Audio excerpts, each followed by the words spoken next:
Namaskar. Welcome to this special session. I just wanted to share my thoughts with you all on the recent United States expressing concern about India enacting its own version or its own internal CAA, Citizenship Amendment Act. How many of you know that the United States has had many versions of who it shall let in and who it shall keep out?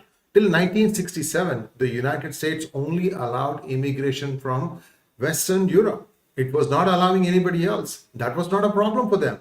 Now, if India, recognizing the kind of suffering the minorities are experiencing in Pakistan, Bangladesh, and Afghanistan, all of which used to be one entity, thank you, Great Britain, for splitting it all up and messing the whole place. Now, when India tries to write something, somebody has a problem, somebody has a stomachache. Why is this happening? Do you think the average American really cares? I don't think so. I know that it's not that. So then who is instigating the United States Department of State to make statements like this, taking pot shots at India? Well, look no further than your great neighbors, Pakistan and China. Why am I singling out these two? Well, for one, we know that Pakistan and China have a lot of lobbies that just keep on drumming whatever stupid stuff these people put out and just try to amplify it and put it in front of congressmen, senators, Department of State, and the Department of State has the useful idiots who will just go ahead and take this thing and immediately convert that into a press statement. What can India do? Well, India will probably know it's already come up with a very strong rejoinder. So that's all right. But there is something that the non-resident Indian, that is the Indian Americans who happen to be citizens in the United States, we are 4 million strong. There is something that we can do. What we can do is write to our local congressmen, senators, saying that the United States is doing a grave injustice, making a big mistake, commenting on something that they have not had any chance to check. All they need to know is, all they need to do is to look at what the CAA aims to do. India is trying to protect the minorities, including Christians, Parsis. Only one that they are leaving out are the Muslims, because they have their own country. They have their own country, which is Pakistan, and then that's split into two. Too bad. You guys don't know how to manage yourself, and then you start pushing immigrants into India illegally. And now, when India is trying to do something about it, you start, crying foul. Doesn't Pakistan and Bangladesh have its own national identity card, which is the equivalent of NRC? What is the problem if India does it on its own? Yeah, because that will stop the infiltration or at least reduce it. And if that happens, then you don't have control. You can't keep on, blasting here, there, or pushing madrasas, pushing radicals in, invective, all sorts of stuff that's happening that cannot be done.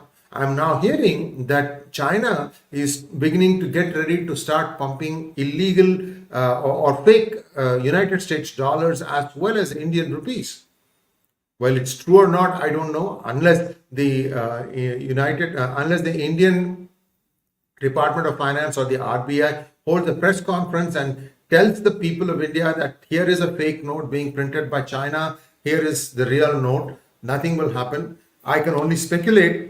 But I know this is happening mainly because the IMF, the International Monetary Fund, of which the United States is the biggest donor, about 17% of all the money that comes in. Like, for example, if IMF gets $100, United States contributes 17. 190 countries are members. Not everybody puts in the same amount of money, but China is inching up to be number 2 in that. So China has influence in IMF too. When it comes to India, sometimes the US and China get together just to keep India down. So all these, various forces at work. What should the Indian American do? First of all, I would suggest you support organizations like the Hindu American Foundation, Hindu Action, and because all of them are serving some important interests of Indian Americans. And if you support them, then at least they can be your voice in Washington, D.C., in the campuses, in the places where they are serving. HAF, for example, is taking a lot of legal battles, fighting a lot of legal battles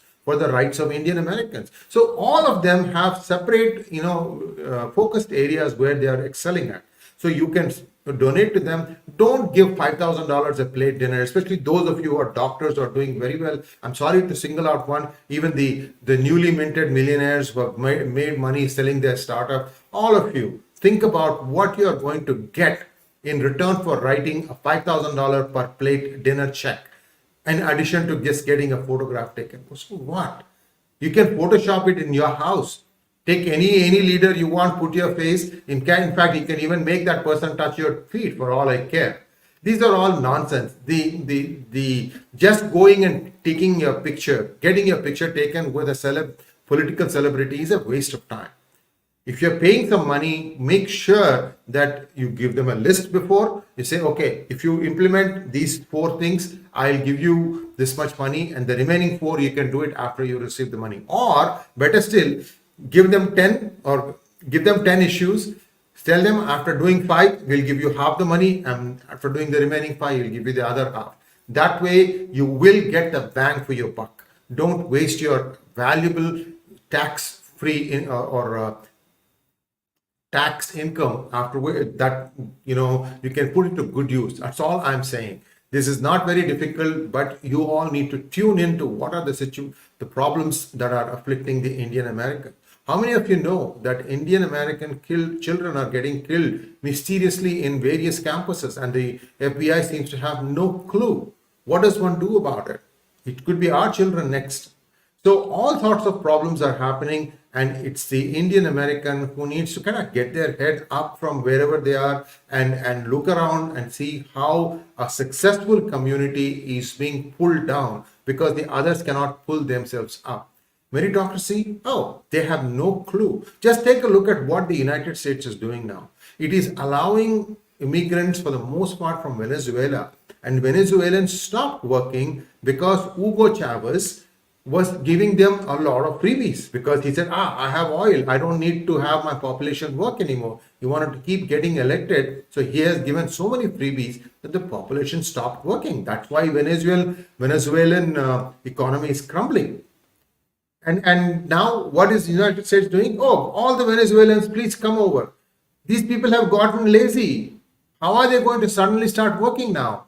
Think about that. Anyway, these are all problems that cannot be, covered in just one small talk. So I just thought I'll highlight it to you, all of you, those who care about what is happening. And I believe that it's good for the world that India grows the way it is growing. I have no doubt in my mind that the Modi government is going to come back a 3rd time. Doesn't matter what numbers, it's going to be the majority party, and they'll be progressing more towards equality for all. This is genuine equality for all.